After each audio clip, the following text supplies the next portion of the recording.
Hey everybody, I'm Andrew Dalton with Gettysburg History. I'm here with my good friend Gene Green with the Lincoln Cemetery Project Association. We are standing in front of the historic Jack and Julia Hopkins house at 219 South Washington Street. And this house is soon to be restored, renovated, reconstructed, and it will become a Black History Museum here in Gettysburg's 3rd Ward. Gene, you've been involved with Black history in Gettysburg for a really long time. Can you tell us a little bit about how this came to be and your thoughts about the project? Yes, and first of all, I want to say how excited that I am to be a part of this. And the Black history is so very, very important. And for this museum to be right in the midst of the Black community is such a plus. How this came about? Well, I'll tell you. We are both history people, and we want to include all of the history of Gettysburg. And the Black history is a very, very important part of this. So with me being over Lincoln Cemetery and also being associated with the Adams County Historical Society, now Gettysburg History, we came together with a plan, and this is the plan.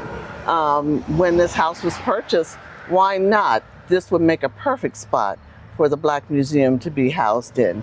And that's how it came about. And we were so excited that, underneath all of this asbestos and siding is an original log cabin from the 1840s. Yes. And we believe it is the only structure still standing in Gettysburg from the time of the Civil War that was owned by and lived in by a Black family. And the Hopkins family have a really incredible story. So Jack Hopkins was the janitor at Gettysburg College for many years, and his wife Julia and their children all lived here. For a while they did live at a tenant property on the college campus, but they started their time in Gettysburg here and then ended up coming back to this house later on. But Jack Hopkins, we believe, was involved with the Underground Railroad. He's a very prominent citizen in Gettysburg at the time. He actually attended the Catholic Church with his family right around the corner. Yes. But there was also a really vibrant Black community on South Washington Street and also back behind South Washington Street in the alleys and along Long Lane, where about 200 people lived. And what do we know about these people's lives, Gene? You've studied this probably more than anybody. Wow, just incredible. The one thing that I do want to say about the Blacks that lived in this area. Now we have the actual day laborers and washerwomen and whatever, but each person that had a part of and living in this area, it's just incredible history. Now we want to talk about Jack Hopkins' son, Edward Hopkins, the first Black that was elected to borough council. Yeah. And I think that's incredible. And I think that's a story worth folks hearing. When we think about the Blacks in this community, they had as much to do with building this community as anybody else that lived here. And that's what we want to talk about, and that's what we want to bring to pass, what they contributed to this town, Gettysburg, which was actually their hometown also. Right, and Edward Hopkins, the son, he was a member, he fought in the United States Colored Troops during the Civil War, along with many other local residents. In fact, I think we know of more than 100 Black Civil War veterans who are associated in some way with this county, Adams County. And that is correct. It's incredible. Some of them were born here, moved away, and then served from other places. Some were born here and served and enlisted here.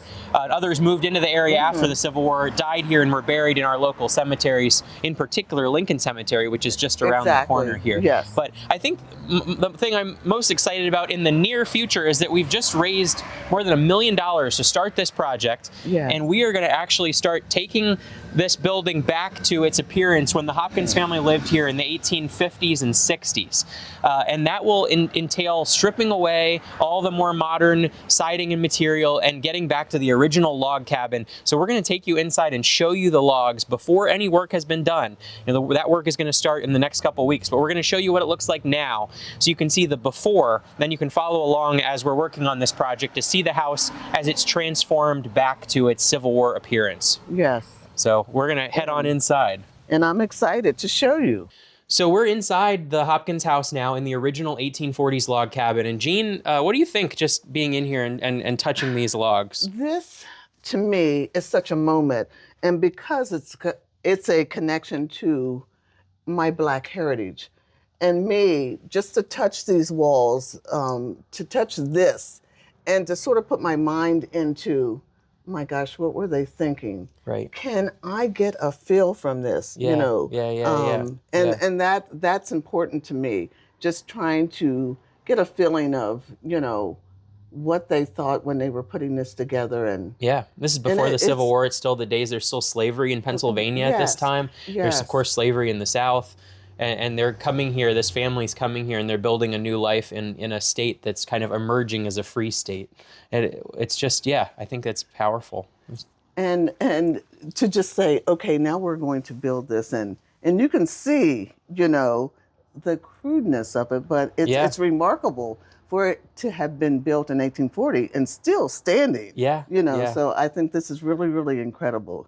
So it gives you an insight in, just the thought that was put into it, even though it does look like it, like it does, but makes it real. You think about there was actually a building crew right here, and they were, putting this all together, and they probably had very little training or any kind of formal education of how to build a house. And you can tell there's a lot of, look how the mortar, the sections here that they've chinked in, there's like pieces of wood, and this looks like a log that's not really perfectly cut. There's some rocks up there.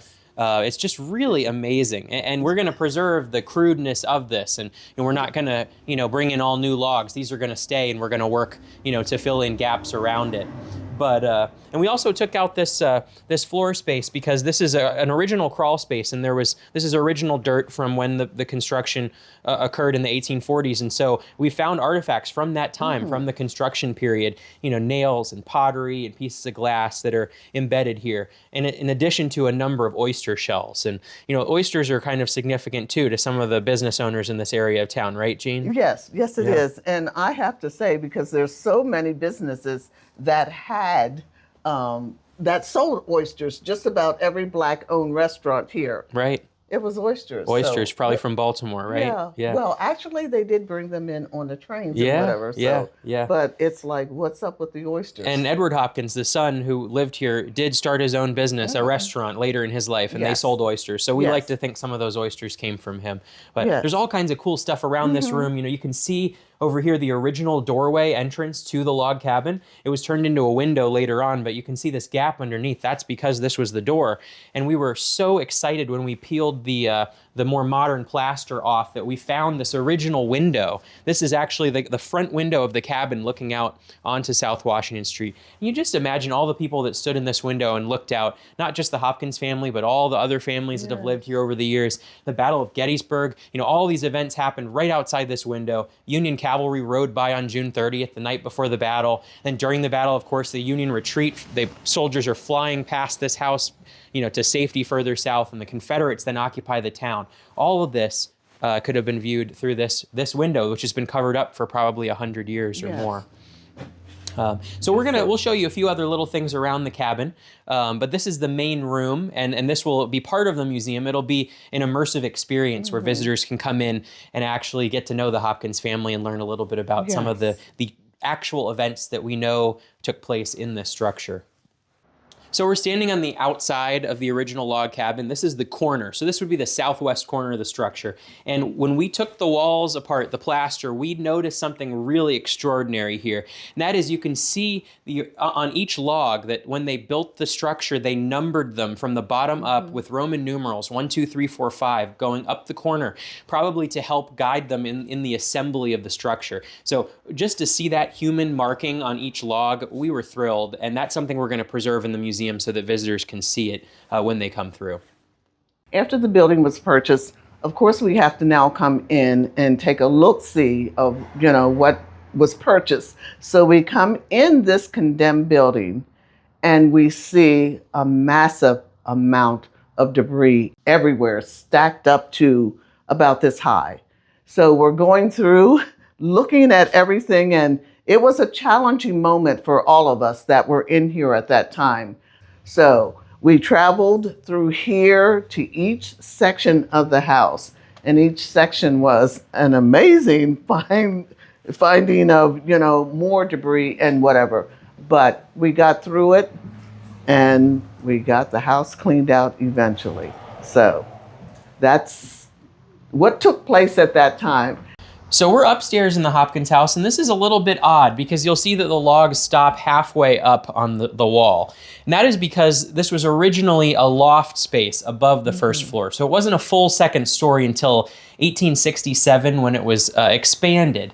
So we're going to be actually dropping the roof line back to that original 1840s level. And you'll see we're actually standing on a floor that is probably original to the log cabin from the 1840s. And we found a lot of things up here, Jean, right? Do you remember when we were cleaning out and we found some artifacts? Yes. And you'll see we're also very close to the neighbor's house. That's one challenge that we will have with the construction, is that it's probably a foot, if not less than 2 feet between this house and the next house over.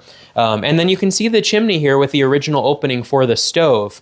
And so there's really, really amazing architectural features that are part of this structure. And we're going to be bringing all of that back to the appearance that it had at the time of the Civil War.